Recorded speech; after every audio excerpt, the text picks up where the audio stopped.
day! Magandang umaga sa inyo lahat. Dito ako ngayon, mag-upgrade ako ng aking powerful computer. So, meron ako dito video card. Ito ay GeForce RTX 3090. Nabili ko to last year lang, pero nakukulangan ako sa power niya. So, nagdagdag ako ng bago. Ito yung ipapalit ko. So, tinatawag na GeForce RTX 4090 Overclock White Edition. Yung video natin is papakita ko sa inyo kung paano magpalit ng powerful GPU sa computer. Okay guys, check out. So ito yung papalit natin ng GPU. Sabihin ko na lang din magkano price nito. Previously, this is itong 3090 is nung binili ko siya is nagre-range siya ng 65,000 nung 2024. Ngayon, medyo nahihinaan ako dun sa kanyang performance, which is napakalakas naman pero kulang pa din dahil sa mga application na ginagamit ko. Nabili ko to ng 150k kasi impression na ng motor. So pakita ko sa inyo paano magpalit. So meron ditong dalawang tornilyo sa may kanyang lock ng GPU. Dalawang tornilyo lang naman to. Then meron siyang yung kanyang power. Natanggal na. So ito yung power. So dahil malakas yung GPU, nangangailangan siya ng another supply ng kuryente. Tapos meron din siyang lock dito, yung safety niya para hindi malaglag yung GPU. So kailangan mo tanggalin yung dito niya, i-press mo. I-press mo, ito yung i-press. So pag press mo niyan, then release. Yan. So ito siya, yung 3090. Then our powerful GPU. The best to sa lahat, kahit sa gamings, mining. Kung gusto mo mag-mine, kaya na ito mag-mine ng hanggang 150 pesos a day. The best yan.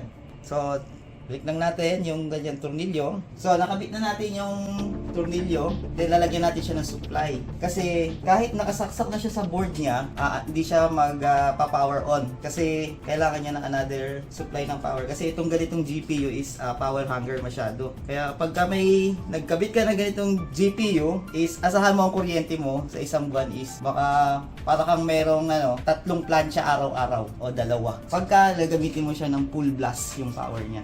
So natapos na siyang ikabit. So na ganito na yung magiging itsura niya dyan. At meron pala akong additional, itong tungkod.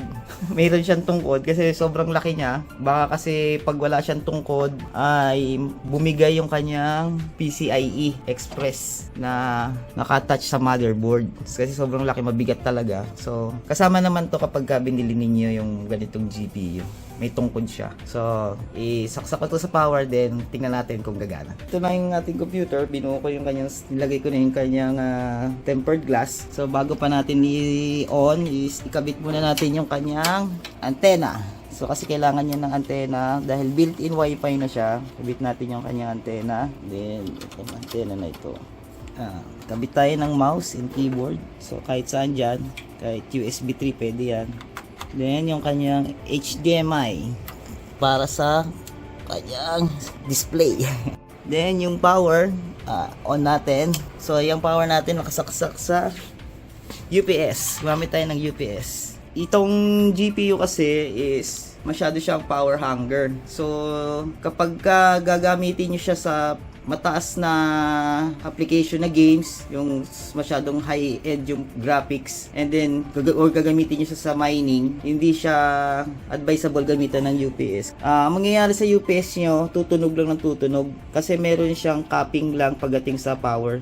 Kasi meron tong surge protection. So, ang advisable sa kanya na gamitin is ABR lang. So, gusto nyo ng full potential ng GPU is ABR lang gamitin nyo. At least meron kayong protection sa power. Yun. Or, gumamit kayo ng mas mahal na UPS. Yung kayang mag-release ng power para sa ganito kalaking GPU. The moment of truth. Kung gagana ba o hindi. Tingnan rin natin kung anong itsura niya pag nag-boot siya. 3, 2, 1, on. So, boot up. Tcharam! So, ganyan siya colorful. Monitor. Flash it.